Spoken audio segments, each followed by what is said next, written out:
Big parts, big population centers in South Africa fell into complete chaos and anarchy last week. Johannesburg, Durban, huge parts of them destroyed. South Africa is the richest, probably most important country on the continent of Africa. And more to the point, the leadership of South Africa, many of the people who run that country have very close ties to politicians who run our country. So it's worth knowing exactly what happened there. Ernst Roets is the head of the largest human rights organization in South Africa. He's also a filmmaker. He flew to the United States to speak to us for a brand new episode of Tucker Carlson Today. Very interesting. Here's part of it.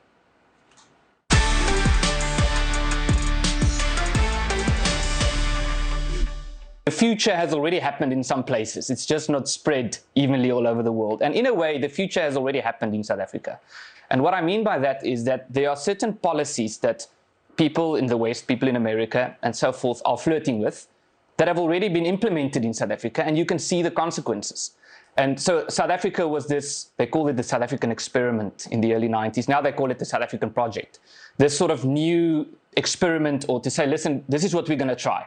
We're going to have this new identity, this artificial identity, statist identity, however you want to frame it. And we're going to sort of superimpose this on everyone. It's almost globalism, but on a small scale, because South Africa is a very diverse country. It's a multi-communal country. In other words, a bunch of different cultures, languages, and so forth. Yes. And now we are being told that... And racial, not just black and white. There's a big Indian population too. Yes, exactly. Yep. And now you are being told that there was a saying by Samora Machel from Mozambique who said, for the nation to prosper, the tribe must die. And what that effectively means is for the South African project to prosper, these natural identities that people have, should be suppressed. It's like saying for on a bigger scale, it's the same thing as saying for globalism to prosper, nations have to die. Or you have to you can be an American and you can believe in the American dream, but only in as far as it doesn't stand in the way of this globalist project. Yes. And I think that's, so it's South Africa is in a way an experiment that has already been implemented, and we can see what happened. I mean, we can talk about corruption and all of that in South Africa, and I think that's the reason why it's so difficult to talk about the problem in South Africa, because you get quite aggressively shut down, and if you say there's a problem in South Africa. Well, so in the United States, affirmative action became the law in the 1960s, almost right immediately, I think within a year after the Civil Rights Act of 1965 passed, which was the law that really undid the vestiges of segregation in the American South, and it said that's illegal, you can't do that anymore. Yeah. And within a year, the federal government was saying, well, actually what we're going to do is we're going to continue to discriminate, but in the other direction. Yeah. Racism is still the law. It's just now it's for a better reason. And the idea was this is going to be temporary. And of course, it hasn't been temporary. It's been more than 50 years, and it's accelerating with greater intensity and ferocity and more hatred behind it. In South Africa, it seems like it's even gone farther than that. Yes. So I think there's two different things that seem to be contradicting, but it's not. The one thing is, I spoke about the natural identities. Yes. South Africa has Zulus and Xhosas and a bunch of different communities and traditional communities who really want to protect and preserve their heritage. And that's important, and it should be done. And a lot of these traditional leaders feel like they're being suppressed by the South African government. There's a whole story about that as well, how traditional leaders are sort of being disrespected and so forth.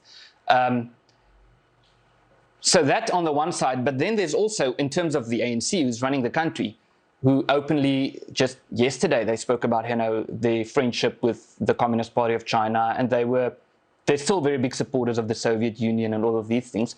So there is, as far as the government is concerned, to put it frankly, there's a very strong anti-Western sentiment underneath this whole thing. And that's part of the reason why it's so controversial to speak out against this, because there's an anti-Western sentiment in America as well, which is, sad and ironic. And there's an anti-Western sentiment in Europe as well.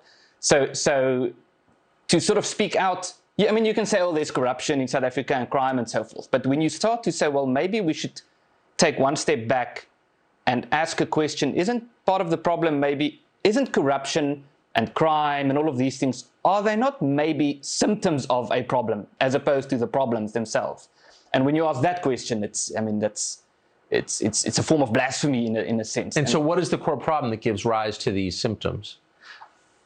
I would say the core problem is that South Africa, as I said, South Africa is an as the system that we have in South Africa is an experiment that was based on an assumption that turned out to be false. What was that assumption? The assumption is that you can change people's identities through statism, through having a state, and by telling people that you need to sort of step back from your natural identity with which you freely associate, your cultural identity, and you need to take up this new identity.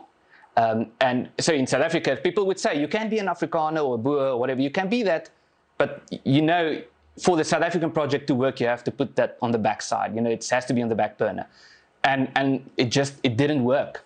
That's the problem. So it created a new friction. And I mean, there's this, one of the theory was if you just force people together, then friction is going to go away over time. And there's been studies about this. Thomas Sowell wrote about it in the 80s, and it's just not that simple.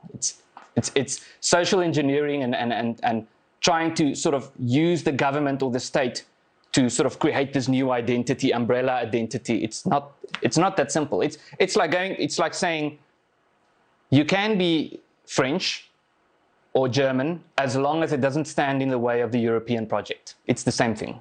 Right. And in South Africa, it has been tried to a fairly large extent, and we find now that the system it's just not working.